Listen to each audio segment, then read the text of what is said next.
Listo. Buenos días, gracias por unirse a nuestra segunda sesión del seminario de investigación del PEPCIDE. Les agradecemos mucho su participación, que se hayan unido el día de hoy para la presentación de la doctora Camila Angulo, profesora e investigadora de la División de Estudios Políticos del CIDE, a quien nos da mucho gusto que esté presentando el día de hoy, quien recientemente se unió a nuestra división. La doctora Camila Angulo recibió su doctorado en Ciencia Política de la Universidad de Wisconsin-Madison y sus intereses, como habrán visto por el trabajo que va a presentar, son muy amplios, traslapan distintas subdisciplinas en la ciencia política, economía política, comportamiento político, métodos cuantitativos, violencia, corrupción. Tiene un maravilloso proyecto de tesis que ahora está justamente en proceso de ir publicando y que esperamos que este seminario sea la oportunidad para poder seguir avanzando su investigación. Nos da mucho gusto contar con Camila, además en nuestra división, que ha sido súper trabajadora, una mujer brillante, generosa y comprensiva para seguir trabajando ¿no? con todas las complicaciones que pueda haber en el camino. Así es que gracias, muchas gracias Camila por estar con nosotros el día de hoy. Y nos da además muchísimo gusto que el doctor Pablo Kalmanovich se una con nosotros. Es profesor de la División de Estudios Internacionales y actualmente además también en el ITAM, afiliado al ITAM, y nos da mucho gusto que haya hecho tiempo en medio de muchas cosas para poder comentar el trabajo de Camila, que como les hemos reiterado, va a presentar su trabajo sobre recursos públicos para la salud, ¿no? En medio de contextos de guerras civiles, el papel de los militares que tienen en ello. Así es que no le quito más el tiempo a Camila, va a tener aproximadamente 30 minutos para presentar su trabajo, es el formato usual de nuestro seminario, seguido de unos 10 minutos de comentarios por parte de Pablo y reacciones por parte de Camila después, y abrimos al público para que puedan mandarnos sus preguntas y respuestas. Nos pueden, en su momento les recuerdo para que ya sea que me manden su mensaje por chat o puedan levantar la mano. Pero de nuevo, muchas gracias. Es un gusto continuar con el seminario del PEPCIDE y esperamos, Camila, que sea una buena oportunidad para apoyarte como tú has sido un gran apoyo para nosotros. Adelante, gracias. Muchas gracias, Sandra, por esa amable presentación. Gracias a todas y todos por acompañarnos hoy. Voy a compartir pantalla para que empiecen a ver mis diapositivas. Si me dan un minuto, por favor.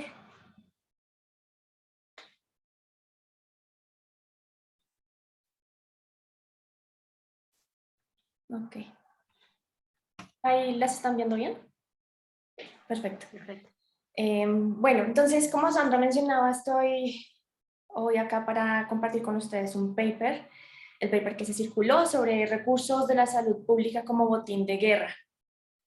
El proyecto, en realidad, empecé a desarrollarlo como parte de mi tesis de doctorado, que buscaba responder una pregunta general sobre cuáles eran los incentivos o las condiciones necesarias para que el sector privado participe en la provisión de bienes públicos en contextos de violencia. Entonces, a partir de ahí, precisamente, empecé a analizar las dinámicas de provisión de bienes públicos, los actores involucrados, y hoy voy a compartirles parte de ese proyecto que hace referencia específicamente a cómo actores armados no estatales toman control de entes del Estado y de sus recursos y cuál es el impacto que eso tiene en las dinámicas de provisión. Entonces, ¿cuál es la relación entre violencia y provisión de bienes públicos? La violencia impone retos a garantías contractuales, es decir, hace más difícil la firma de contratos, la ejecución de contratos y por lo tanto la provisión de bienes y servicios. Pero además la violencia también aumenta el riesgo de pérdida de vidas humanas, pérdida de inversiones, pérdida de infraestructura, así que es intuitivo esperar que la violencia lleve a una menor provisión. Y por esa misma línea deberemos esperar que la violencia lleve a una menor participación del sector privado en provisión de bienes públicos. Ahora, a pesar de estos retos, nosotros sabemos que en contextos de violencia los bienes y servicios públicos se proveen a pesar de los retos. Y sabemos que hay proveedores no estatales de orden que sustituyen al Estado en sus funciones, como lo son la provisión de esos bienes. Entonces, en el caso colombiano, por ejemplo, tenemos que grupos armados como las FARC o las AUC, las Autodefensas Unidas de Colombia, los paramilitares, proveen servicios y bienes públicos como lo son seguridad, justicia, infraestructura, entre otros. Entonces, lo que están viendo acá son precisamente imágenes de unas noticias de 2017 y 2019, indicando cómo las carreteras, por ejemplo, que construyeron las FARC en términos de longitud, sumaban un espacio de construcción de infraestructura mayor al que proveían firmas como Odebrecht o los Nule en Colombia, que son como dos de los conglomerados en infraestructura más conocidos en el país.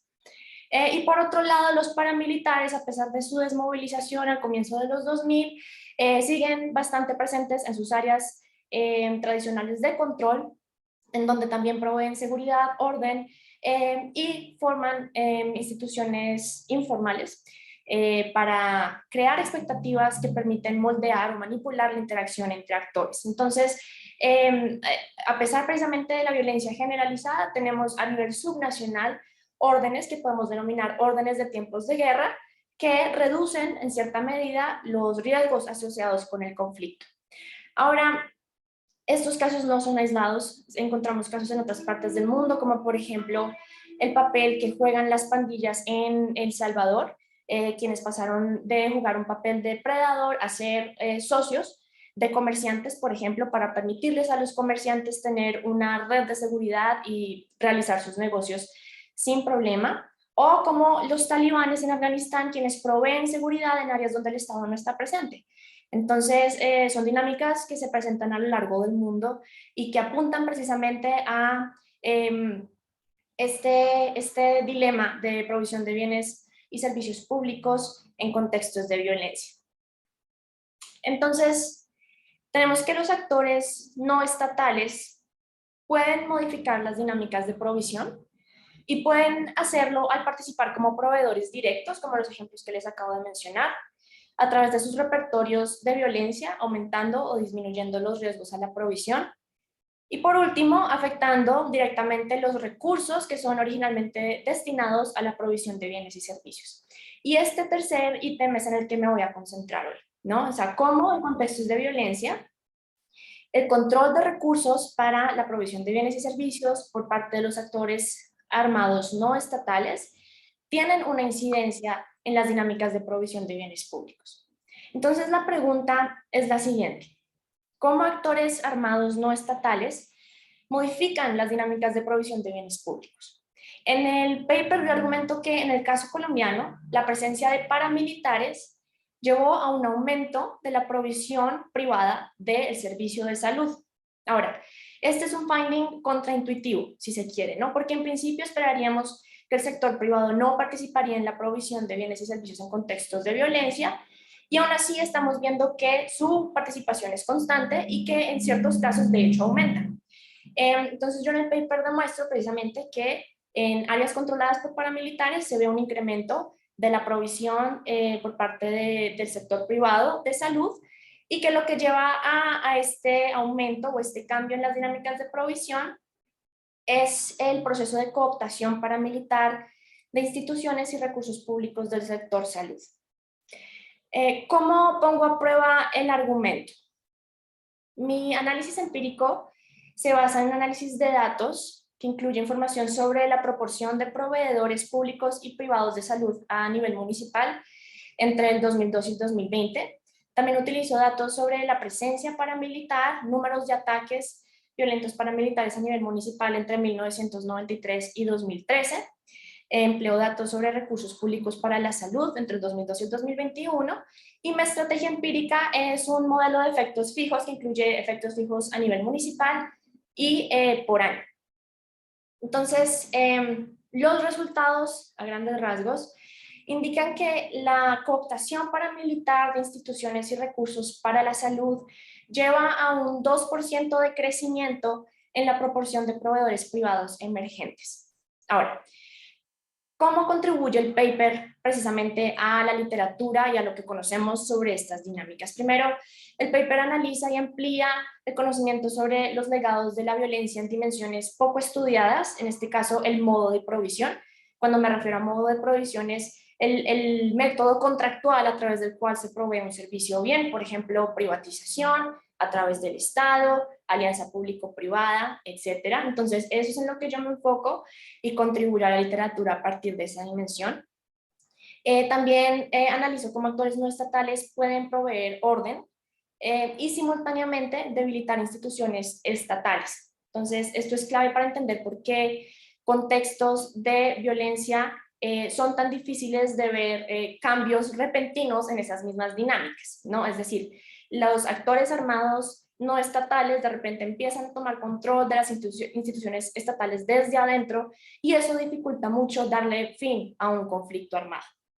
Y por último, el paper contribuye a la comprensión del impacto de la violencia en patrones de privatización, lo cual también es bastante importante considerando que desde 1980 aproximadamente, alrededor del mundo se empezaron a promover guías neoliberales, sugiriendo que la privatización era una forma eficiente de proveer bienes y servicios públicos. Lo que no conocemos mucho, sin embargo, es cómo esos procesos de privatización interactúan con actores en contextos de violencia. Entonces, esos son los vacíos que el trabajo apunta a llenar. El marco teórico del paper también permite entender o dar respuesta a una pregunta, como les decía, más de raíz de la investigación empírica que hace el paper, y es por qué el sector privado provee bienes públicos en contextos de violencia, como les mencionaba. Entonces, tenemos trabajos que sugieren que la violencia causa la salida de inversores y proveedores, de inversionistas y proveedores, perdón, debido a los riesgos asociados con la violencia. Pero hay otro hilo de la literatura que sugiere que incluso en contextos de violencia es posible ver órdenes subnacionales emerger y que esos órdenes causan la entrada de proveedores e inversionistas dada la presencia de sustitutos de instituciones normales. Ahora, lo que entra a analizar en detalle el paper es no solo estos sustitutos del Estado y estos órdenes emergentes en tiempos de guerra, sino también cómo se comportan estos proveedores no estatales de orden, cómo se comportan estos sustitutos del Estado, enfocándome particularmente en las dinámicas de cooptación y el surgimiento de portafolios de recursos. Dada la variación de los patrones que llevan a esa cooptación y al surgimiento de esos portafolios, lo que yo sugiero con este paper es que debemos entrar a ver en más detalle precisamente cómo ocurren estas dinámicas para poder entender mejor su impacto en la provisión de bienes y servicios. Ahora, en términos conceptuales, cuando hablo de cooptación me refiero a la modificación de un régimen político a través de prácticas ilegítimas que apuntan a influenciar la formación, modificación, interpretación y aplicación de reglas y políticas para obtener beneficios sostenibles. En otras palabras, cuando hacemos referencia a procesos de cooptación no estamos hablando, por ejemplo, de golpes de Estado. Estamos hablando de actores no estatales que entran a tomar control de instituciones y recursos estatales precisamente desde las instituciones mismas. Y lo hacen por beneficio propio del grupo, no necesariamente teniendo en mente, digamos, un beneficio a un colectivo mayor, sino sencillamente la supervivencia de la milicia o para obtener beneficios judiciales, por ejemplo, en procesos de negociación de desmovilización u otros escenarios similares. Entonces, este proceso de cooptación es el que yo analizo en el paper, ¿no? Cómo los paramilitares cooptan el sector salud en Colombia, cómo toman control de los recursos del sector y eso qué impacto sistemático tiene en las dinámicas de provisión. Entonces, para entender mejor esa dinámica, voy a compartirles un poco del contexto colombiano. Colombia es un país que se ha visto afectado por el conflicto desde hace más de medio siglo. Es similar a otras guerras civiles, a otros contextos enfrentando este tipo de retos.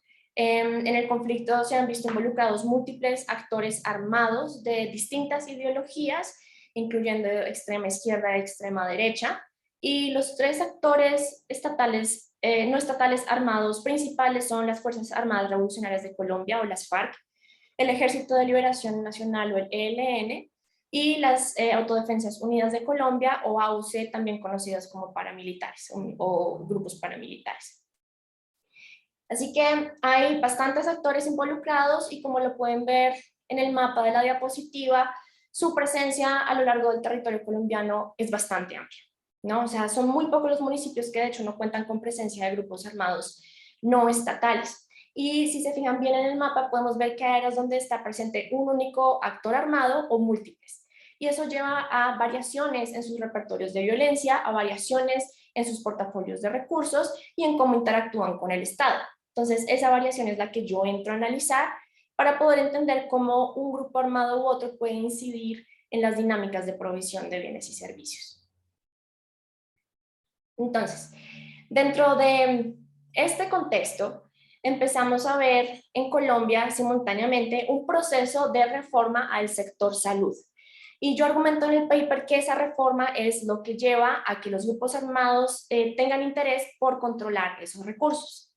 ¿En qué constituyó esa reforma? La reforma, ya conocida como la Ley 100 de 1993, terminó en la constitución de un régimen subsidiado y contributorio que permitió precisamente que el Estado dejara de ser el proveedor principal de salud y más bien cumpliera un papel de monitoreo para permitir que iniciara o se crearan las condiciones necesarias para iniciar un proceso de privatización del sector. Entonces, esto llevó a mayor competencia, a mayor provisión de servicios y por lo tanto a una mayor descentralización de las instituciones proveedoras, pero también de los recursos que financiaban al sector. Entonces, si bien el régimen contributorio o contributivo financia parcialmente al régimen subsidiado, ambos regímenes de hecho reciben financiación pública. Entonces, los recursos del Estado son muy importantes para mantener al sector salud vivo, funcionando. Algunas de las fuentes de financiación incluyen el hoy en día conocido ADRES, que antes era el FOSIGA o el Fondo de Seguridad Social.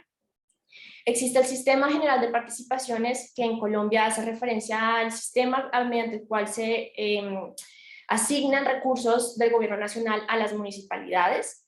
E incluso tenemos como fuente de financiación impuestos locales para permitir precisamente que haya suficiente oferta en el sector. Entonces, como se pueden dar cuenta, esta descentralización lleva a que dinero que antes estaba concentrado en el gobierno nacional empiece a difuminarse a lo largo del territorio, a ser descentralizado, y eso le permite también o facilita a los actores armados entrar a cooptar o controlar esos recursos. Ahora, para que tengan una mejor idea sobre qué tanta competencia y qué tanta descentralización generó la reforma, acá pueden ver un ranking de satisfacción de empresas promotoras de salud, que en Colombia conocemos como EPS. Las EPS, palabras más, palabras menos, funcionan como aseguradoras. Entonces, cada persona se afilia a una aseguradora y cada aseguradora tiene su propia red de provisión o de proveedores de servicios de salud. Entonces, acá hay más o menos en esa lista unos 44 proveedores que están ubicados a lo largo del territorio colombiano y cada una de estas empresas tiene su propia red de provisión.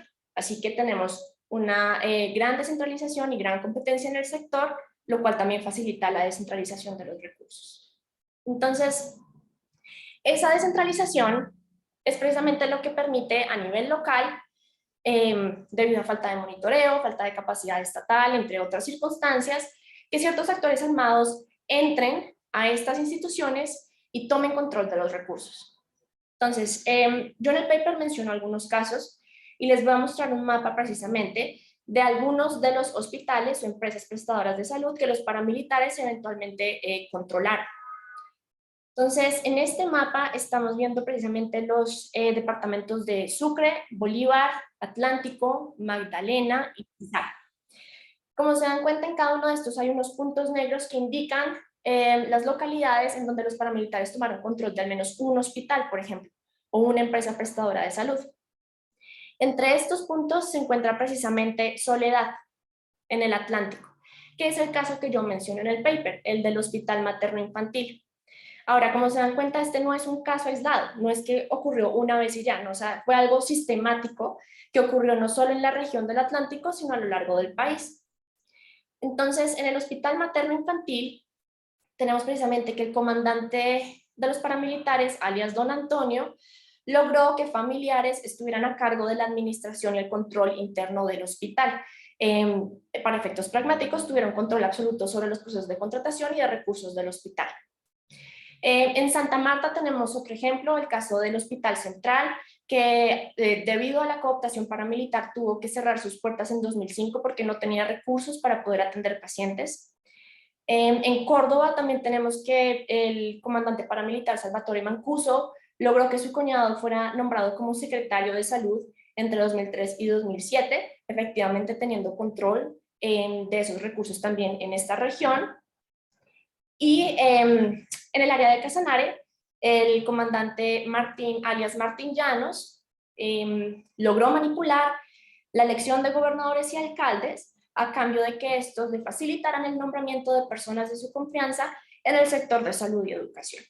Entonces, todos estos son precisamente casos que ejemplifican los procesos de cooptación paramilitar de estas instituciones y recursos, y que para efectos, digamos, de la investigación son casi que smoking guns, ¿no? O sea, muestran que esto de hecho fue una cooptación sistemática que ocurrió a lo largo del territorio, y es más, tenemos evidencia de comandantes paramilitares que durante sus procesos de judicialización, durante el proceso de paz, también declararon que esto era sistemático y aclararon hasta qué nivel podían controlar estas instituciones. Entonces, por ejemplo, el paramilitar alias Carlos Tijeras mencionó lo siguiente sobre el control paramilitar del sistema de salud en Cesar, La Guajira, Magdalena y el Atlántico.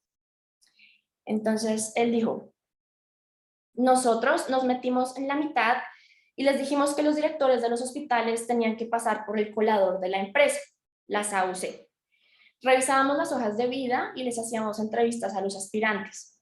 Teníamos que convivir. Ellos conservaban sus cuotas políticas, se encargaban del parapeto de la meritocracia, pero se comprometían a menos burocracia, cero corbatas, nada de contratos chimbos y cero embargos arreglados. Contratos chimbos hace referencia a contratos malos o contratos mal avenidos, arreglados, etc. El cuarto compromiso era pagar el impuesto a la contratación, una ley obligatoria en los 4 departamentos.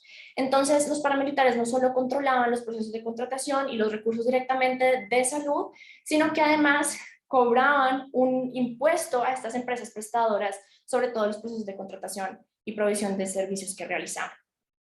Entonces, esto por supuesto lleva a pensar que el impacto tuvo que haber sido también sistemático. El impacto de esta cooptación tuvo que haber sido sistemático y yo entro a analizar pues a qué medida o qué tan grande fue el impacto en términos del mercado de proveedores en el sistema de salud.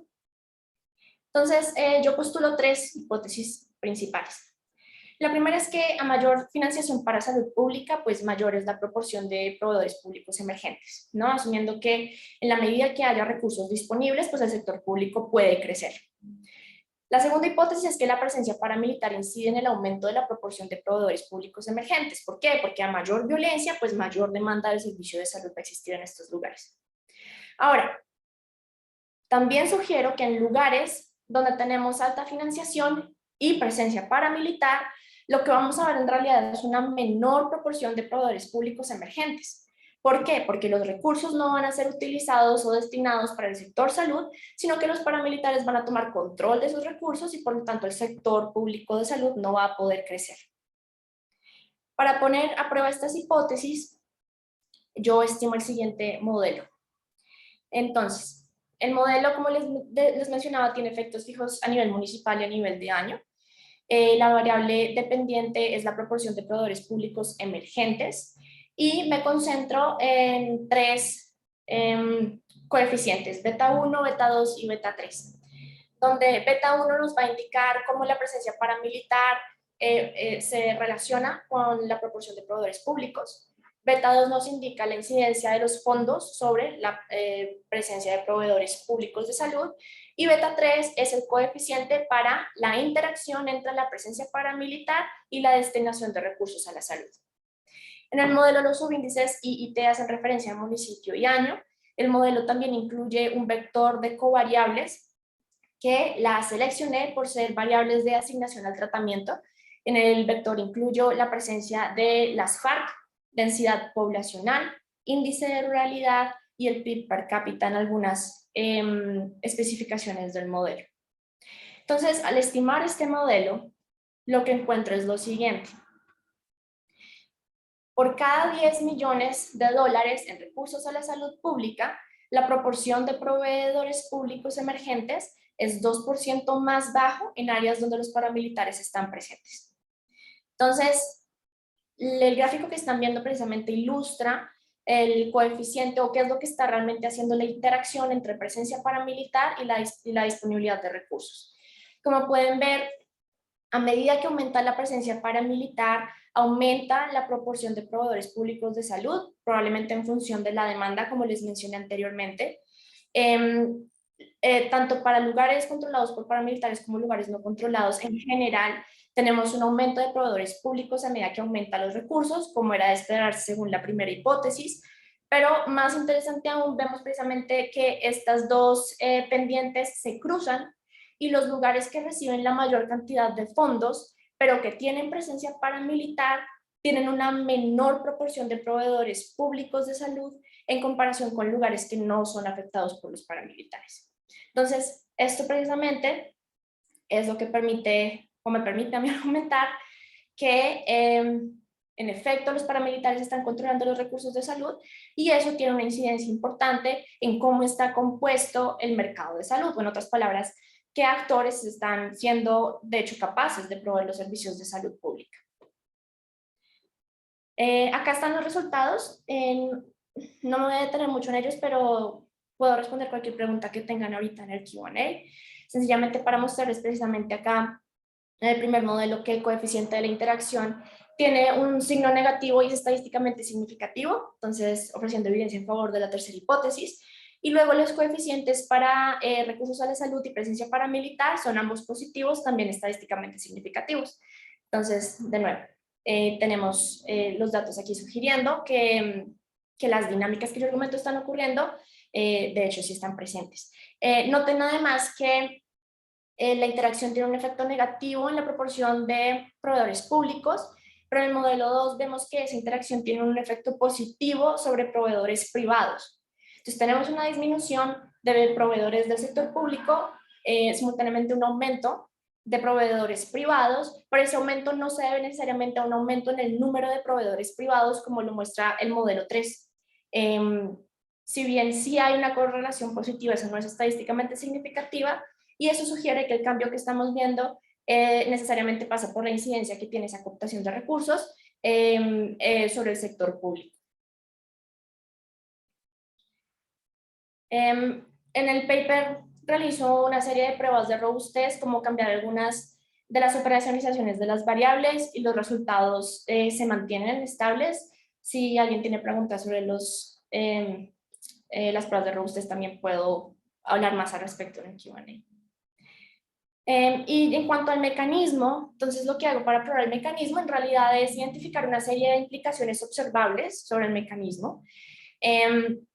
Lo que encuentro es, bueno, primero argumento que si los paramilitares de hecho están controlando estos recursos para la salud, pues deberíamos ver que esos recursos, o en la medida en que aumentan los recursos, las milicias tienen una mayor probabilidad de supervivencia. En otras palabras, hay una menor desmovilización de paramilitares. Y en mi análisis empírico eso es precisamente lo que encuentro. En la medida que aumentan los fondos para la salud, disminuye la desmovilización paramilitar. Algo similar ocurre cuando en vez de entrar a ver fondos para la salud, veo directamente gastos locales. En la medida en que aumentan los gastos a nivel municipal, disminuye la desmovilización paramilitar.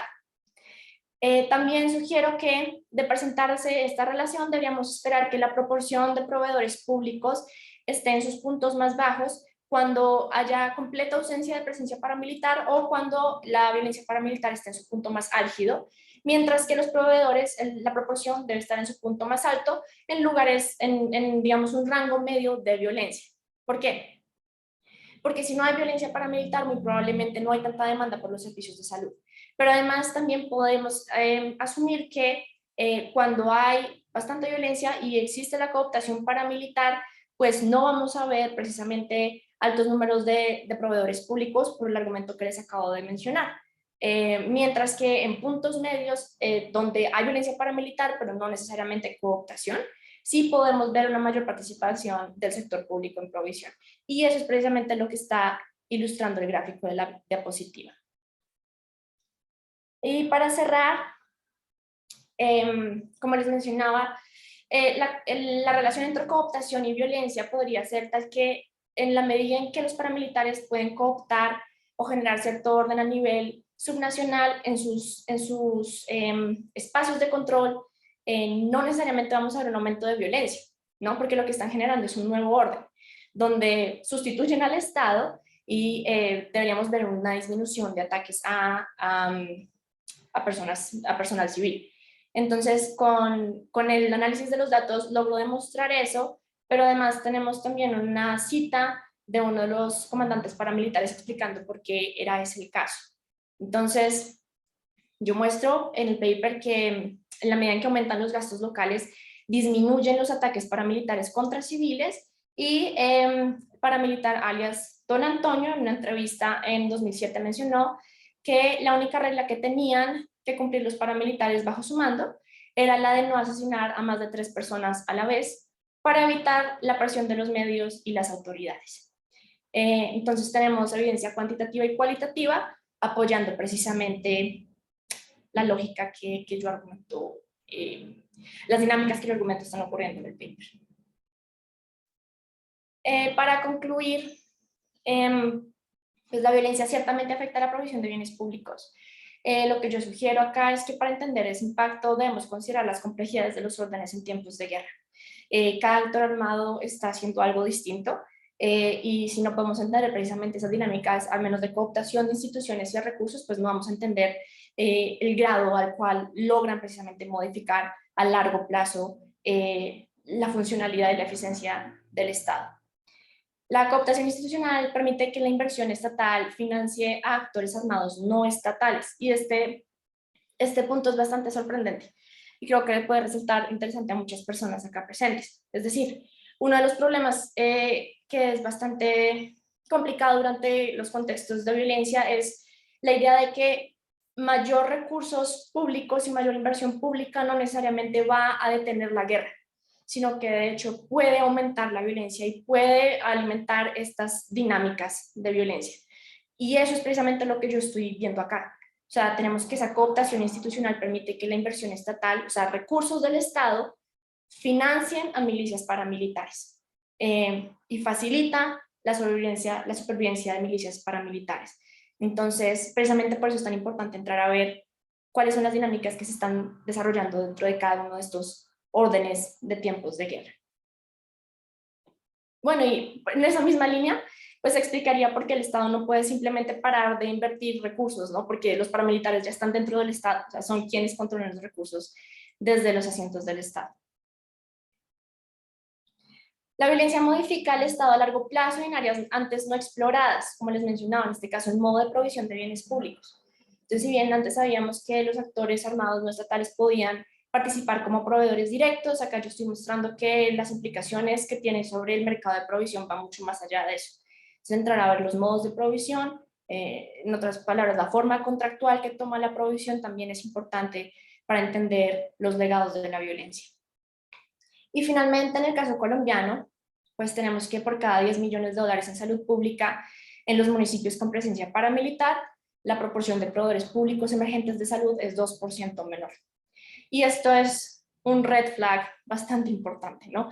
Existe, digamos, la idea de que necesitamos servicios públicos para poder proveer servicios a personas que viven en condiciones de escasos recursos. Pero aquí estamos viendo que la violencia no solo afecta o incide en el riesgo a la vida, sino que además a largo plazo también incide en que partes específicas de la población no puedan ver sus necesidades cubiertas a través de servicios públicos. y se ve precisamente esos legados de violencia.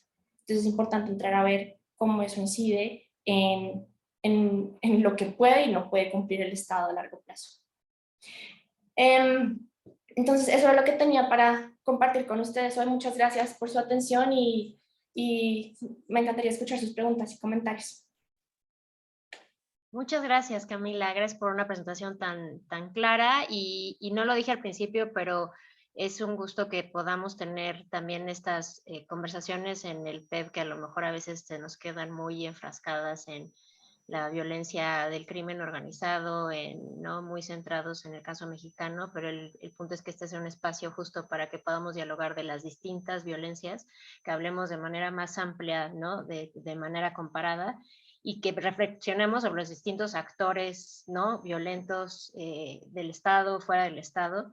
Gracias porque nos permites ver cómo se entrecruzan todas estas líneas de investigación. Así es que muchas gracias, Camila. Y abro el micrófono para Pablo, para que te comparte sus comentarios. Gracias, Pablo. Gracias, Sandra, y gracias, Camila, por el paper, por la invitación a comentar. Me da mucho gusto, me parece muy estimulante la lectura y pues o sea, te agradezco porque, digamos, tu confianza, dado que yo no soy un comparativista y un metodólogo, pues me imagino que sabrás que mis reacciones no irán por ese lado. Pero bueno, o sea, hay unos hallazgos súper interesantes, el diseño de investigación súper cuidadoso, pero pues yo no voy a entrar, digamos, en los detalles técnicos, sino que más bien quiero hacer unos comentarios más como a nivel pues, teórico y conceptual y ojalá sean útiles para este paper o para tu investigación.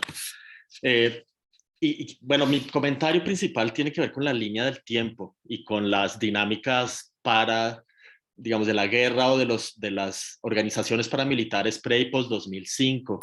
Entonces, tu línea del tiempo, por lo menos para, si entendí bien, es 2002 a 2020, pero supongo que así es. Yo no conozco bien esta base del CEDE, pero supongo que el CEDE deja de contar presencia militar a partir del 2013, o si entendí bien. Pero entonces lo que estaba pensando yo ahí es que entre 2002 y 2020 las dinámicas de la guerra en Colombia cambian fundamentalmente.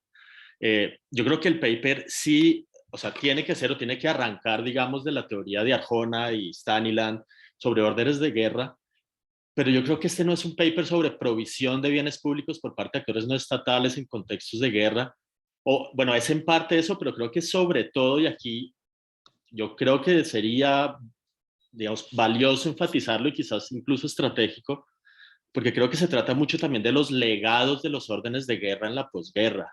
O sea, este es un paper no sobre, o no solamente sobre dinámicas de orden a la Arjona o Staniland, sino también, si tienes en cuenta, digamos, el cambio en las dinámicas de 2002 a 2020, un paper sobre los legados institucionales, formales, informales, de esas dinámicas de la guerra.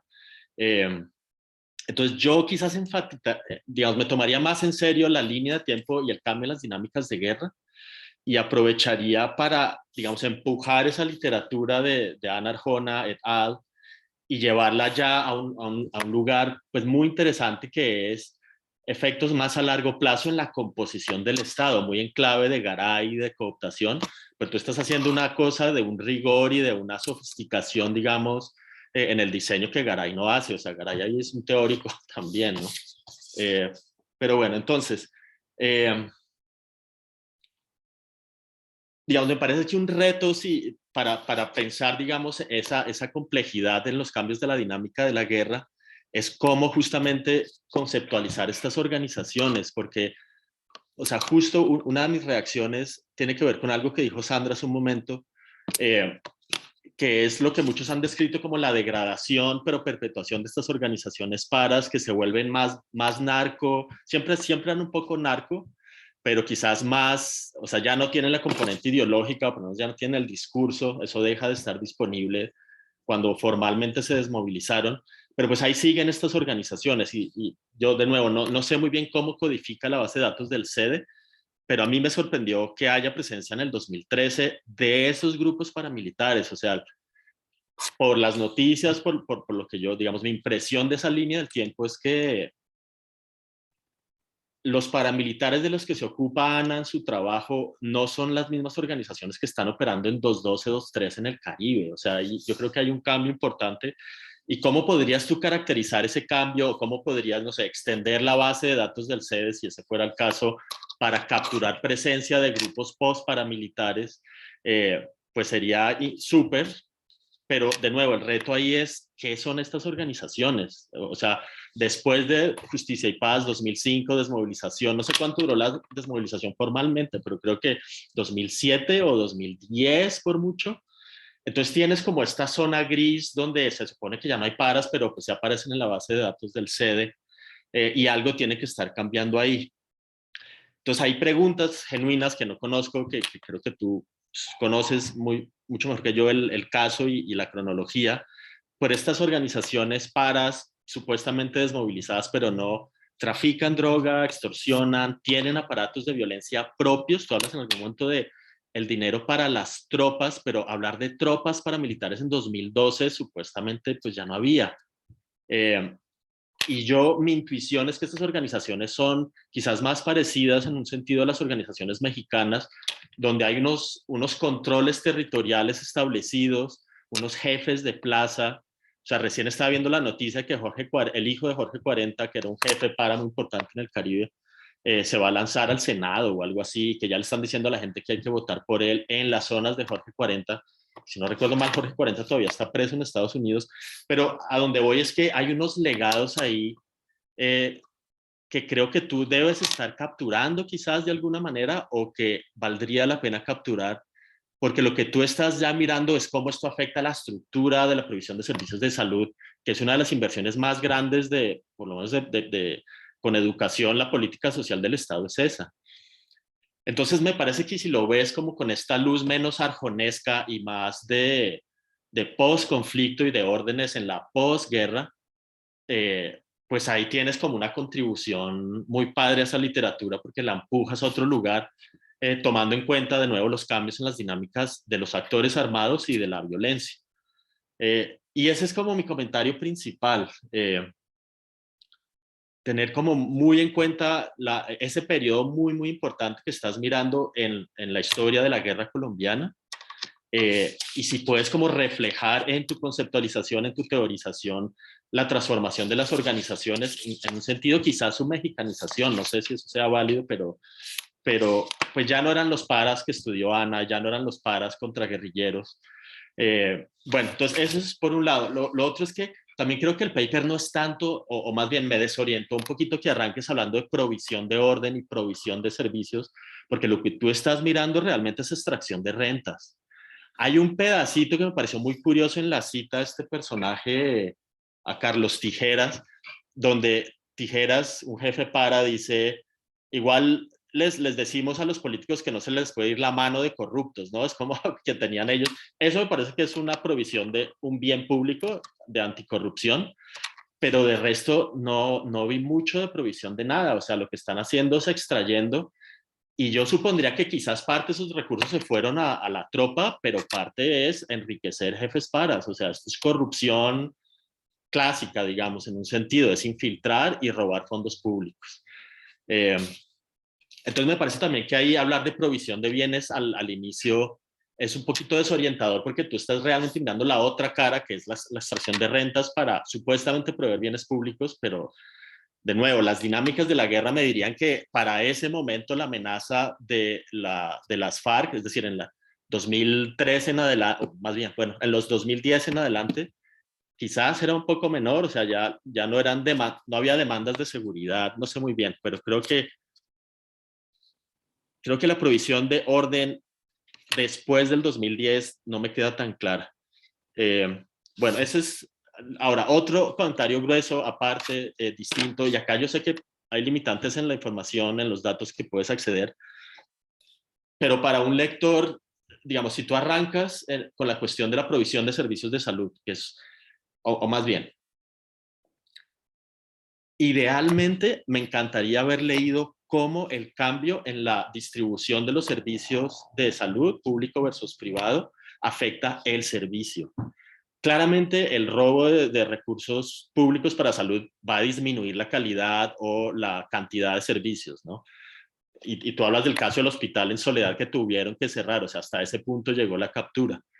Entonces seguro que el servicio va a empeorar o la calidad, aunque no me queda claro y sería buenísimo si tú nos pudieras dar una idea de cómo. En última, lo que nos interesa saber es cómo afecta esto a la gente, yo creo, ¿no? Cómo el acceso a servicios o bienes de salud en zonas controladas por paras se cambia, ¿no? Y la intuición que uno tiene es que se robaron la plata, la gente se jodió, digamos, para hablar colombianamente, pero no estoy seguro. O sea, ahí sí hay una pregunta empírica de cómo afecta la distribución pública, privada en la provisión de servicios de salud, la demanda o el acceso a los servicios por parte de los necesitados, digamos.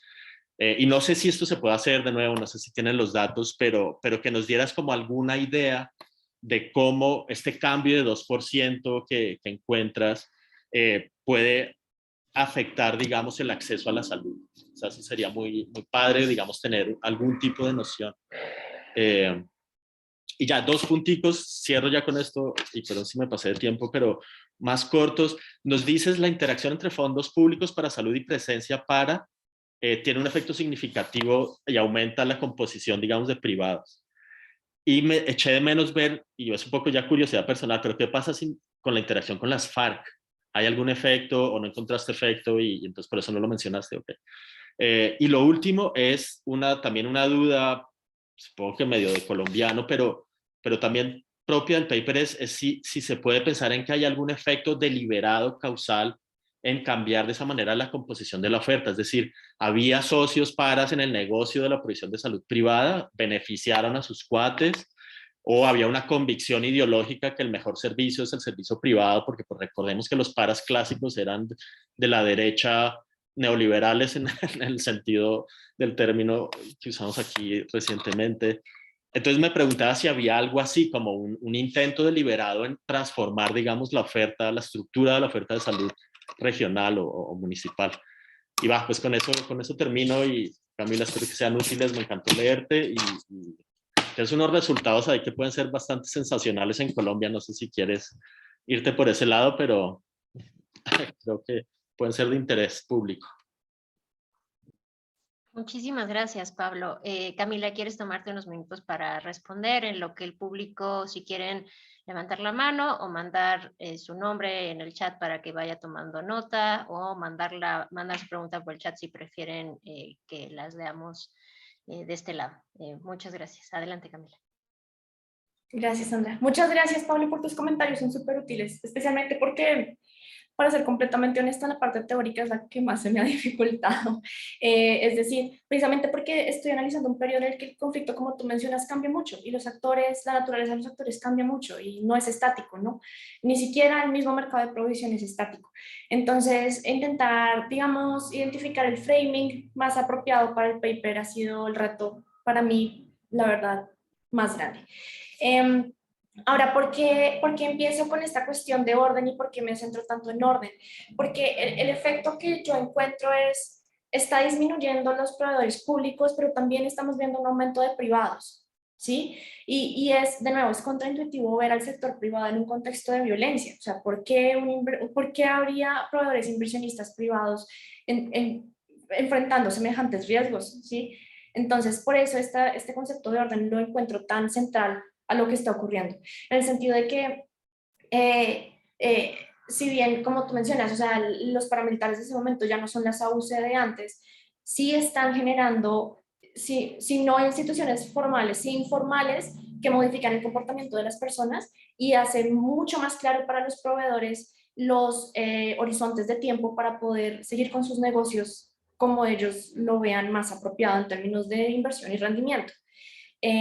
Ahora entiendo completamente el punto de que a lo mejor entonces pueda cambiar el framing y en vez de entrarme en orden, pues entonces hablar más de los legados de la violencia, que creo que también es precisamente la contribución empírica más grande del paper. Entonces, muchas gracias por esa sugerencia. Sobre cómo conceptualizar estas organizaciones, ¿no? Pues tú bien sabes, es algo que en la literatura tampoco ha podido saber cómo conceptualizar, ¿no? O sea, por un tiempo las AUC después de desmovilizadas empezaron a ser denominadas como BACRIM, ¿no? Pero también son un fenómeno en sí muy sui generis. Entonces, en cuanto a cómo está codificada la variable del CEDE, en efecto, los datos desaparecen a partir de 2013. Eso quiere decir que tenemos como un espacio gris de tiempo entre 2008 y 2003 en el que todavía hay reportes de presencia paramilitar post-desmovilización. Y los datos entonces de 2013 a 2020 pues están censurados, no existen. Entonces una forma en la que yo empíricamente manejé eso fue en una de las especificaciones del modelo, recodificar esos missing values, esos valores perdidos a ceros, asumiendo que precisamente al estar desmovilizados formalmente los paramilitares, pues ya no hay presencia paramilitar. ¿Qué efectos tiene eso en la estimación? Pues mi estimador sería un estimador conservador del impacto de los paramilitares, ¿no? Pero eso es como una de las formas en que yo intento un poco desde la parte empírica precisamente darle respuesta a ese reto. En términos conceptuales teóricos, no tengo una respuesta sobre cómo definir estos grupos. Y a lo mejor entonces no sea más apropiado referirme a recursos para miembros de los grupos en vez de para las milicias. Aunque sí hay citas que yo incluyo en el paper en los cuales paramilitares mencionaban que esos recursos se iban para la compra de municiones, para la compra de recursos precisamente de la guerra, para extorsión, para compra de votos. Entonces es un poco de todo y creo que por eso tampoco encuentro particularmente muy directa, muy clara la decisión de separarme de la definición de estos grupos como grupos paramilitares o grupos no estatales armados. Pero sí, es otra cosa que vale mucho la pena desarrollar más. Bueno, lo de la extracción de rentas. Sí, absolutamente es una cuestión de extracción de rentas. De nuevo, creo que va de la mano de lo de la cuestión de orden. Y mencionaste algo sobre si había corrupción entre los mismos grupos paramilitares. O sea, si es extracción de rentas, entonces, ¿qué papel juega aquí la corrupción? La cuestión es que dentro de la misma estructura paramilitar, la extracción de rentas llegó a un punto tan álgido que los mismos paramilitares establecieron una red anticorrupción dentro de la estructura paramilitar. Entonces, ese es otro también punto importante para entender en qué consiste ese orden paramilitar. O sea, no solo es orden con respecto a los civiles, sino orden con respecto a los mismos miembros del grupo. Entonces, cuando empiezan a extraerse estas rentas, a lo mejor han escuchado sobre el computador de Jorge 40 y toda la información que contenía eso incluía precisamente todas las rentas que sacaban a nivel municipal y cómo cobraban impuestos o cuotas para poder hacer un control y monitoreo anticorrupción dentro de las mismas estructuras paramilitares. Entonces, eso también es importante tener en cuenta para entender el nivel del problema y la cuestión del orden paramilitar. La parte de cómo afecta a la gente es empíricamente muy difícil. Existen datos sobre, por ejemplo, número de afiliados en una EPS, pero yo no puedo geolocalizar a los miembros afiliados. Entonces, puedo tener datos, por ejemplo, de cambio a lo largo del tiempo en términos de números de personas que pueden afiliarse o que están recibiendo algún tipo de cobertura, pero si yo, por ejemplo, estoy en Colsanitas, me pueden atender en Colsanitas Bogotá o en Medellín. O me pueden atender, o sea, las redes son precisamente demasiado descentralizadas para yo en este momento decirte que tengo los datos para poder hacer esa estimación. Desafortunadamente no la tengo por ese lado. Lo que más me podría acercar sería, por ejemplo, desarrollar un caso de estudio un poco más detallado, tal vez sobre el hospital materno-infantil, para hablar algunos de los casos, la extensión, las implicaciones que tuvo el cierre de ese hospital y el de Santa Marta para entender, pues realmente qué tanto estaba siendo afectada la población por este problema.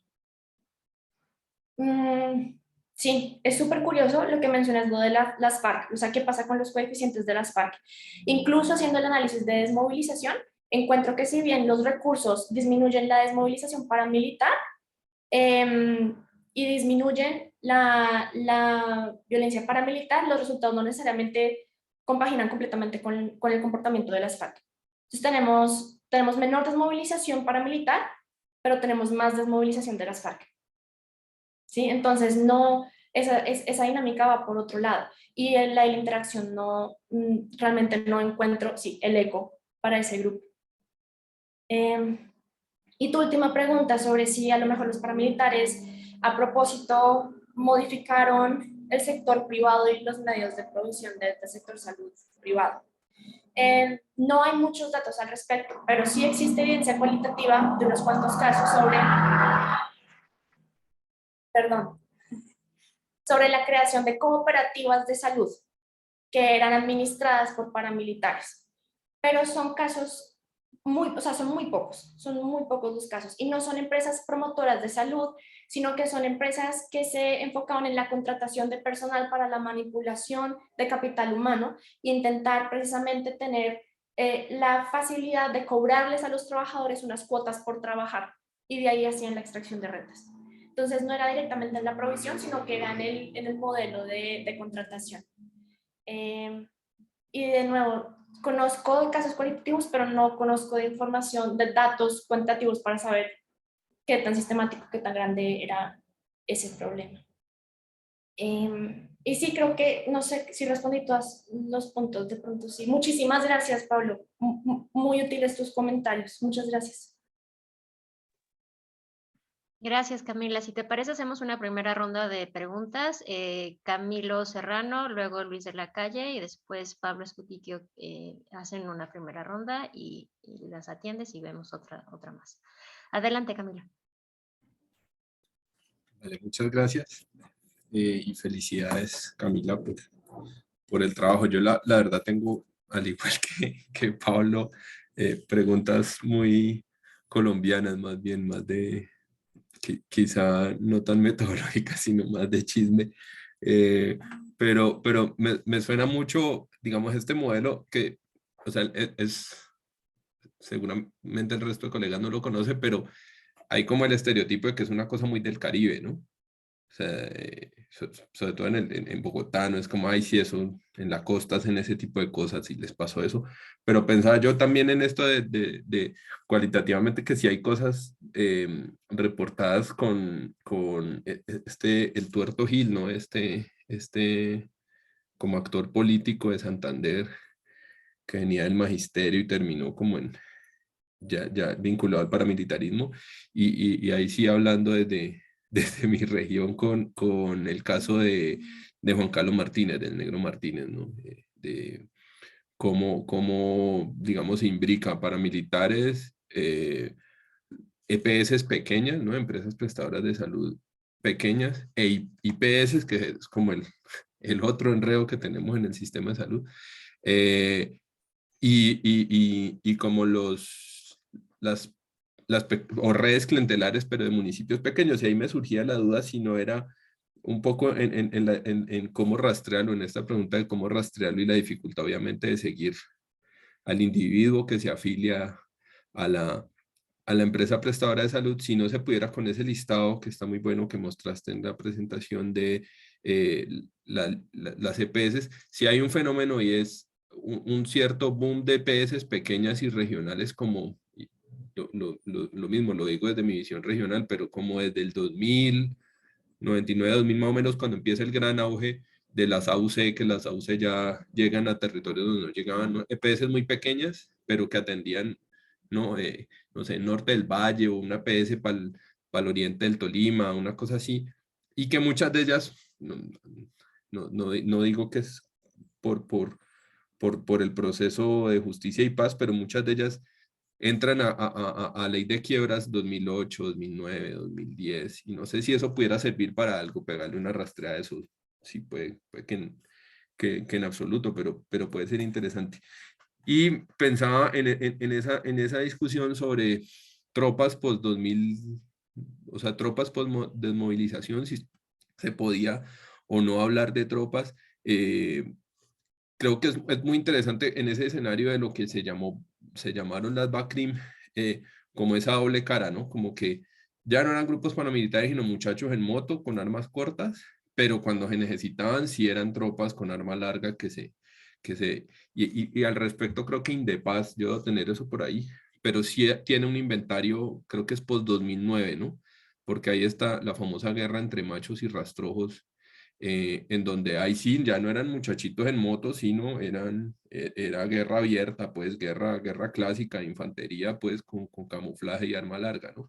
Y eso hay algo por ahí, yo voy a buscarlo, pero creo que ese matiz sería interesante, porque claro, el gran problema es que ya uno no tiene bases de datos, pero bueno, solo eran estas cosas muy menores y muy parroquiales, pero muy interesante tu trabajo y vale, me gustó mucho, felicidades. Gracias, Camilo. Adelante, Luis. Hola, Sandra. Camila, creo que es un proyecto fascinante, es un esfuerzo muy interesante el ver el impacto de dinámicas de la violencia sobre la provisión de bienes públicos. Entonces creo que saldrá algo muy bueno de aquí. Tengo 3 comentarios breves. El primero, lo que más he hecho en falta yo aquí es el lado electoral de todo esto. Sabemos que hay una conexión histórica muy fuerte llamada parapolítica entre milicias locales y políticos a nivel federal, incluso a nivel local. Obviamente esas alianzas son positivas para los dos lados, para los políticos porque consiguen ser elegidos y para las milicias porque consiguen extraer rentas y mantener el control de sus negocios. Entonces he hecho un poco en falta aquí cuál es o sea, qué componente, qué dimensión juega las elecciones en todo esto. Y menciono también que hay un artículo muy reciente de Sarah Daly en British Journal of Political Science, donde hace una aproximación más o menos parecida y encuentra resultados que son congruentes con lo que tú encuentras. Lo que ella dice es que en los municipios donde ella puede demostrar que hay este tipo de alianzas, se mejoran las cifras de seguridad, o sea, hay menos asesinatos, la gente cree que hay más seguridad, pero la provisión de bienes públicos sufre.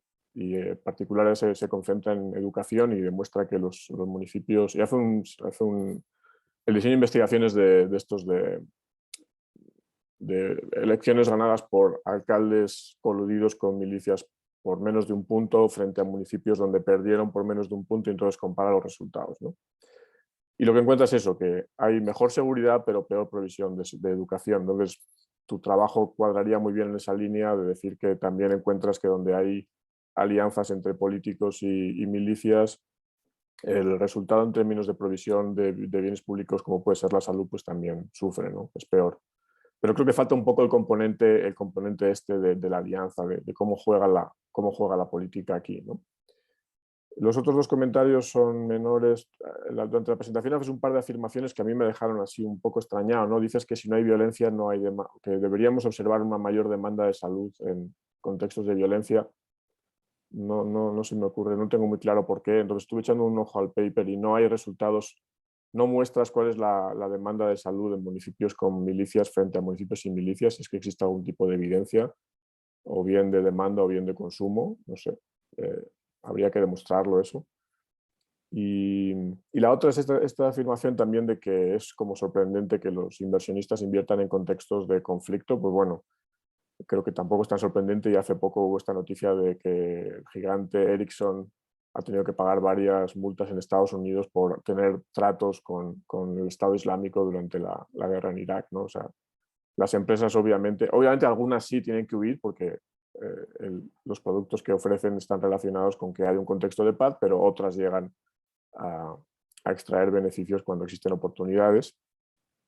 Y esto lo conecto con algo que es mi comentario final y es hasta qué punto este tipo de resultados, este tipo de investigaciones están condicionadas por el hecho de que estamos hablando de un conflicto que es eterno, ¿no? O sea, que va tomando diversas ramificaciones pero nunca desaparece. Entonces no sabemos muy bien si esto es un asunto de legados, como diría Pablo, o es un asunto simplemente de que la violencia sigue ahí con otra conformación, otra constelación de grupos armados actuando en el territorio, pero todavía hay eso. Entonces, ¿hasta qué punto podemos esperar encontrar este tipo de dinámicas en otros sitios? Pues no está tan claro, ¿no? Porque las guerras en general duran mucho menos y como duran mucho menos, los actores armados no pueden empezar a pensar en a ver cómo le hago yo para extraer rentas del Estado, ¿no? O sea, lo primero es sobrevivir, lo primero es intentar acabar con el rival o tomar el poder, dependiendo de lo que estén buscando. Y solo cuando empiezan a crearse estos world orders de Stalinan, es cuando entonces empiezas ya a ver este tipo de dinámicas de provisión de bienes públicos y demás, que van más allá de la mínima provisión que es la seguridad. Pero como dije, pues muy, muy interesante el proyecto. Gracias. Camila, ¿quieres llegar aquí y te juntamos otras 2 para la siguiente ronda para que puedas segmentar tus respuestas o tomas más preguntas? ¿Puedo responder antes de...? Sí, gracias. Camilo, muchas gracias por tus comentarios y tus preguntas. Los casos del Dr. Gil y Juan Carlos Martínez son casos que, de hecho, podría entrar a ver más detalle y ver cómo me pueden ofrecer también más evidencia para discutir, ¿no?, la sistematicidad de la cooptación y sus implicaciones. No conozco el trabajo de Indepaz que mencionaste, entonces te agradecería si me lo puedes compartir, si lo tienes a la mano. Que bueno, siempre está el problema de la falta de datos, pero está bien tener una idea del inventario en cierto momento del tiempo para conocer mejor esa evolución. Sobre lo de la ley de quiebras o bancarrota en 2008 y el proceso de desmovilización y la guerra, a lo mejor puede haber una correlación, no sé, no había considerado hasta el momento ver eso, pero puedo entrar a verlo, ver si hay alguna relación precisamente entre la evolución de surgimiento y cierre de estas EPS más pequeñas. Ahora, sí tengo una limitante de datos en el sentido de que los datos del REPS, que son los datos de proveedores de salud, desafortunadamente no son datos históricos, es decir, ellos no codifican, no dan información sobre la fecha de cierre de los proveedores de salud, únicamente la fecha de ingreso al sistema. Entonces no puedo ver realmente en términos globales cómo evoluciona el sistema. Lo que puedo ver es cómo van emergiendo durante cada año nuevos proveedores públicos o privados, y con eso es con lo que estoy trabajando. Entonces, podría entrar a ver de alguna forma la emergencia que tú dices de estas EPS más pequeñas, pero luego para poder hacer, me tocaría de otra forma buscar las fechas de cierre para poder entender esa evolución y ver si coincide con el proceso de paz y la desmovilización. Pero es una muy buena idea, muchas gracias. Luis, muchas gracias por tus comentarios, son también muy útiles. Sí, falta la parte del lado electoral y la menciono muy brevemente en la presentación en el paper, diciendo, por ejemplo, que en el caso del Casanare, Martín Llanos logró manipular las elecciones a partir de clientelismo violento y otras estrategias para que sus candidatos de preferencia ganaran las elecciones en alcaldías y gobernaciones y a cambio pudiera tener personas de su confianza siendo nombradas en el sector salud y el sector educación. No me centro mucho en este paper en eso porque tengo otro paper en el que analizo el análisis de la parapolítica específicamente sobre el desarrollo de infraestructura carretera a lo largo del país. Y ahí precisamente también hablo como la parapolítica es otra forma en la que se materializa esa cooptación y que permite también ver efectos grandes en los cambios de las dinámicas de provisión de bienes públicos y privados. Pero sí, es una dimensión muy importante que igual está presente en ambos casos. Ahora, digamos, en este momento, para este paper no me enfoco tanto en eso porque es como un antecedente al tratamiento, que sería, bueno, el tratamiento, que sería la cooptación de los recursos. Entonces empiezo a ver sencillamente el momento en el que los paramilitares están adentro, cómo toman los recursos y eso qué impacto tiene en las dinámicas de provisión. No conozco el paper de Sara Bailey, muchas gracias por mencionarlo, también voy a verlo, me parece muy importante tenerlo en el radar. Y también gracias por la sugerencia de mostrar precisamente los cambios de demandas en salud entre municipios con y sin violencia para dar mayor fundamento a esa afirmación. Lo de que no es sorprendente ver a privados en contextos de violencia, pues gracias Luis. Pues sí, a lo mejor ahorita no es sorprendente porque ya conocemos de muchos casos en los que eso se presenta, ¿no? Pero no deja de ser contraintuitivo en el sentido de por qué esos inversionistas estarían dispuestos a tomar esos riesgos y fácilmente podrían irse a otro mercado a invertir y tener más rendimientos. Entonces, esa es un poco la intuición detrás de ese framing. Decir que en realidad los sectores privados usualmente no los tenemos tan en cuenta cuando estamos analizando contextos de violencia y el papel que juegan en provisión. Y eso es un poco a lo que yo quiero entrar a contribuir. Decir que cuando estamos hablando de violencia no solo debemos enfocarnos en el Estado y en los actores armados, sino también en civiles y en el sector privado y qué papel juegan en esos contextos. Lo del conflicto eterno y los legados, tricky question. Creo que también es una pregunta que va hacia cuál es la validez externa del trabajo, ¿no? Si yo les comentaba que el conflicto colombiano es casi de medio siglo, sí es largo, pero en términos de dinámicas no es tan distinto a otros conflictos que se han presentado. Y bueno, otra cosa también, es un poco difícil tomar la decisión de decir que el conflicto es eterno, porque eso también opacaría o negaría el hecho de que sí ha habido procesos de desmovilización y ha habido procesos de paz y de negociación que han intentado dar fin al conflicto y que han disminuido la violencia y han cambiado las circunstancias en gran medida. Creo que es una discusión que de alguna forma puedo intentar incluir en el paper, pero la parte de legados creo que es a la que más le está apuntando el trabajo en este momento. Y sí es algo para tener en cuenta en términos de la validez externa del trabajo y los scope conditions. Entonces, muchas gracias por mencionarlo. Gracias, Camila. Le doy la palabra a Pablo Scuffitti, por favor, adelante. Y gracias por acompañarnos, Pablo. Gracias, Sandra. Gracias, Camila. Increíble presentación, me gustó mucho. Así que te quería hacer una pregunta bastante precisa, ¿no? Hablamos bastante de los paramilitares. Quería saber un poco más sobre los pacientes y la gente que asiste a las clínicas y hospitales. Mi pregunta es, ¿cuáles crees que son vos las percepciones civiles sobre paramilitares como proveedores de salud? Por ejemplo, en las comunidades donde están presentes y proveen servicios de salud. ¿Se aprecia la función de los paramilitares en este ámbito? ¿Se los rechaza? ¿Es una prima el roban pero hacen? ¿O es más que nada se lo acepta regañadientes? Y bueno, vinculado a esto, ¿vos crees que el rol de los paramilitares como proveedores de salud sirve para generar beneplácito entre los civiles? Es decir, ¿es una estrategia que efectivamente contribuye a ganar los corazones y las mentes de los colombianos en los municipios? Gracias. Gracias, Pablo. Camila, me cuelo en la lista y además te leo una pregunta que llega de Sicaru Salud. Primero te comparto la pregunta de Sicaru, que creo que van de la mano en lo que ya te han comentado como en cuanto a impactos, ¿no? Como más concretos. Si podrías hablar un poco más sobre si se estudia la disponibilidad de para poder proveer bienes de servicios de salud, ¿no? Un poco lo que te decía Pablo ya en términos como de impacto en equipo médico, medicamentos, aparatos. Yo adicionalmente pensaba, no sé si hay datos para ello en Colombia. En el caso de México, por ejemplo, tenemos base de datos sobre incidencia de enfermedades. No sé si eso es algo que puede ser útil o no. Y pensando en si eso tiene una afectación en largo plazo, pregunta Sicaru, y su segunda pregunta es sobre si la oferta también afectó la relevancia de la provisión privada, ¿no? O sea, como qué tanto puede seguir ahondando, creo que igualmente como encaminándote a hablar en cuanto a impacto. Yo quería además añadir, Camila, sobre que extrañé un poco como un desarrollo pensando en tus publicaciones futuras, un desarrollo del marco teórico, revisión de literatura que ayude a situar, ¿no?, mejor tu trabajo un poco en el diálogo, como decía Pablo, de no es gobernanza, no son estos órdenes, pero sí estás abonando a ello y estás dando un paso más allá, ¿no?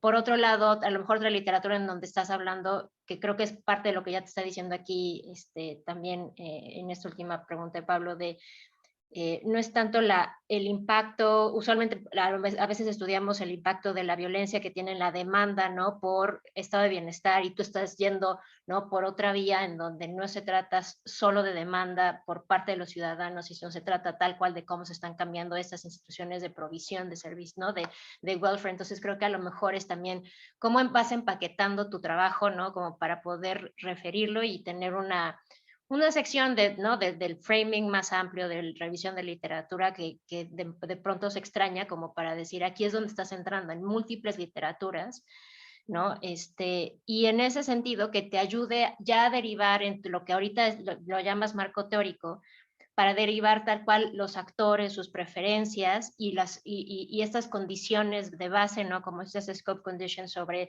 la cooptación institucional, ¿no?, la lógica y el carácter de estos grupos, y cómo está cambiando, y que un poco te ayuda a lo mejor justo a capturar capaz que eso te ayuda a modelar mejor este cambio que tienen los grupos paramilitares, ¿no?, en el periodo que estás estudiando. Pero creo que eso es para que se pueda derivar más naturalmente estas hipótesis que estás, ¿no?, que propones y el argumento. Creo que a lo mejor es cuestión de que puedas tener una revisión como tal que te ayude a ubicar y luego ya te puedas como explayar más en los actores, el contexto y las condiciones. Yo y al mismo tiempo me ponía a pensar si habías tenido un dilema en el orden de tu paper, Camila, porque yo de momento me quedaba así de, y primero estar mejor que estés contando estas historias, o es mejor que veamos los resultados y después nos cuentes todas esas historias que le dan como más sentido, ¿no? Supongo que ese siempre es un dilema que a veces tenemos, pero más allá de eso, yo sí también le pensaba en estos, también como tomando en cuenta revisiones a futuro, ¿no? Procesos de dictaminación, Camila, donde sea que tú decidas mandar este trabajo, creo que sí, inevitablemente te van a empujar, ¿no? Por los efectos que tienes a pensar en impactos más concretos, y creo que la idea de un caso podría ser súper bueno, o si tienes algo sobre datos de enfermedad, o lo que te decía Horacio Caru de equipo médico, creo que esto estaría muy bien como para sustanciarlo, y te lo digo a mí también en mi propia experiencia de, bueno, ¿y qué 6%? O sea, ¿por qué tanto nos importa, ¿no? ¿Cuál es el impacto que tiene? Que creo que podría ser también importante reflexionarlo más en ese sentido. Y ya finalmente, en cuanto a tus resultados, yo creo este es uno de los casos con todas estas preocupaciones que uno le salen sobre el impacto sustantivo, ¿no? Tienes una regresión muy bonita, donde sí tienes, ¿no? Muy claramente tus efectos de regresión, en donde no hay duda, pero de momento creo que las figuras como las tienes ahorita, no, la primera figura no necesariamente es tan efectiva como para que se pueda ver este impacto diferenciado. Y creo que sería útil una visualización que más claramente no pueda demostrarlo, y que de momento puede ser como, a lo mejor, no sé, que te permita capturarlo yo, o a lo mejor es cuestión de cómo estás narrando la interpretación del coeficiente de interacción, porque lo tienes muy claramente ahí y de pronto se pierde entre la redacción y la figura, pero pues tienes todos estos robustness checks, ¿no? Todas las revisiones que haces son muy poderosas y persuasivas. Así es que mucha suerte, Camila, mucho éxito en los siguientes pasos. Y ya, el resto del tiempo, 7 minutos son para ti. Gracias, Camila. Muchas gracias, Sandra. Bueno, pues empiezo con la pregunta de Pablo. Pablo, gracias por tu pregunta. Sobre las percepciones, pues es bastante peculiar en este caso como los paramilitares directamente no se convierten en proveedores, sino usurpan, roban estos lugares. Y además sí ejercen cierto nivel de coerción sobre el capital humano, sobre las personas que originalmente estaban trabajando en el hospital. Las percepciones tienden a ser negativas. Entonces, por ejemplo, una de los trabajadores del hospital de San Cristóbal de Ciénega, que hacía parte también del Sindicato Nacional de Salud, fue asesinado por los paramilitares que tomaron control del hospital, precisamente por oponerse al control de los paramilitares, por el robo de los recursos, porque estos trabajadores del hospital dejaron de recibir su salario. O sea, cuando los paramilitares entran, el problema no es solo que se deja de proveer los servicios al robar los recursos, sino que las personas que trabajan ya no reciben sus pagos tampoco. Entonces, hay un efecto directo sobre la provisión y sobre las personas directamente relacionadas con el hospital, que no necesariamente estaban vinculadas con los paramilitares. Entonces, estos efectos puntuales generan percepciones negativas, precisamente por esos dos ámbitos. Sobre la agenda política paramilitar, como Pablo mencionaba, en este momento de la historia del conflicto colombiano, los paramilitares ya no son tanto un actor político como son un actor no estatal armado. Entonces, ya no se rigen por una agenda política en la que quieran ganar necesariamente la legitimidad de las personas del lugar, sino que quieren es construir un orden que les facilite a ellos tener esos recursos, extraer esos recursos para poder llevarlos a sus bolsillos o pagar X, Y, Z elementos que necesiten para los miembros del grupo. Así que el impacto se ve más que todo es por, como decíamos antes, es casi una historia de corrupción, ¿no? O sea, son actores armados, sí, y es un contexto de violencia, sí, pero es una incidencia que se da a través de corrupción, y eso genera percepciones negativas por parte de los civiles. Espero que eso responda un poco a tu pregunta.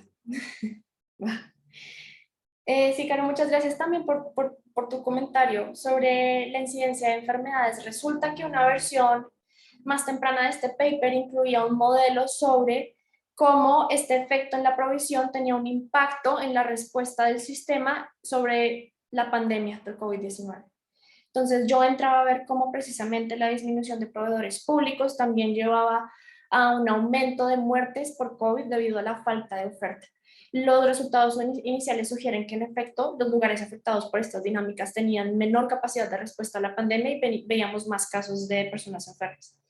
¿Por qué no está el modelo? Porque la pandemia es todavía muy reciente y en términos empíricos, académicos, todavía no hemos acabado de entender cómo funciona la pandemia, cómo funciona el contagio y qué variables debemos tener en cuenta para entender las dinámicas de la pandemia. Entonces está un poquito temprano para incluir algo por ese estilo. Una alternativa podría ser cambiar ese modelo por una variable dependiente como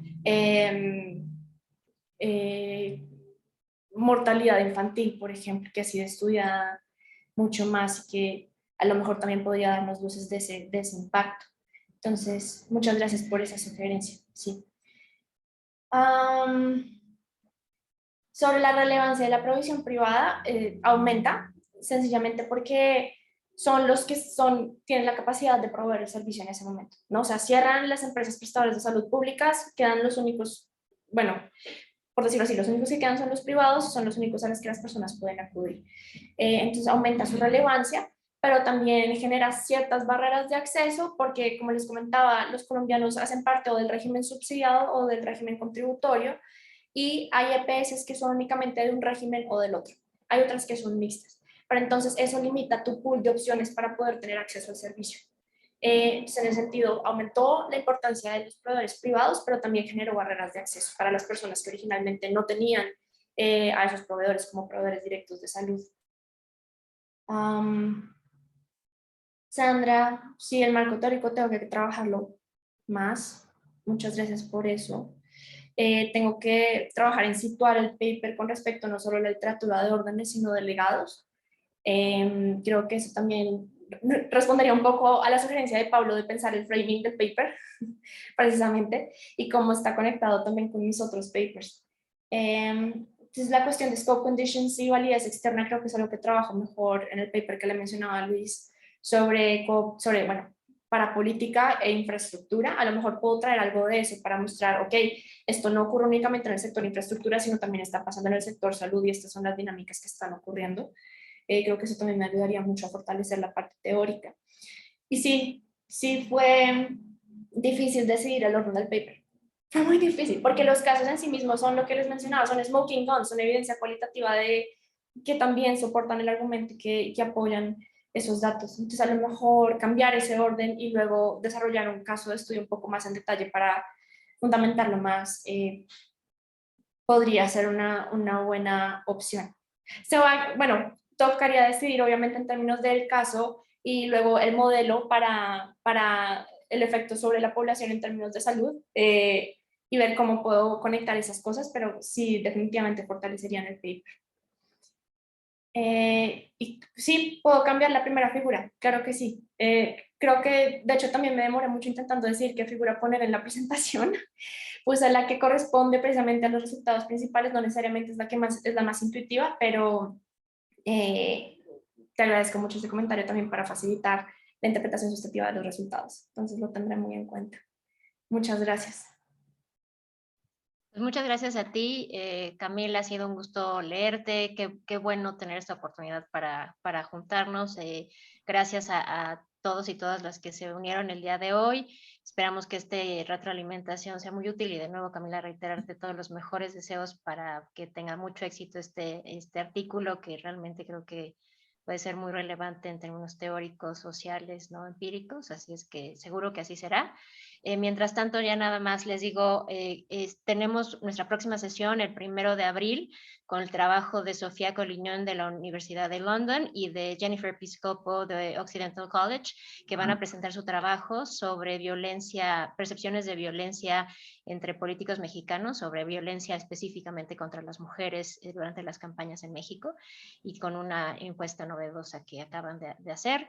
Así es que nos dará muchísimo gusto volver a verles aquí. Ojalá sea posible que se unan. Y de nuevo, gracias por esta oportunidad. Es un gusto tenerles en este seminario y que sean parte del PEFCIB. Hasta luego. Buen fin de semana. Gracias a todos. Feliz tarde.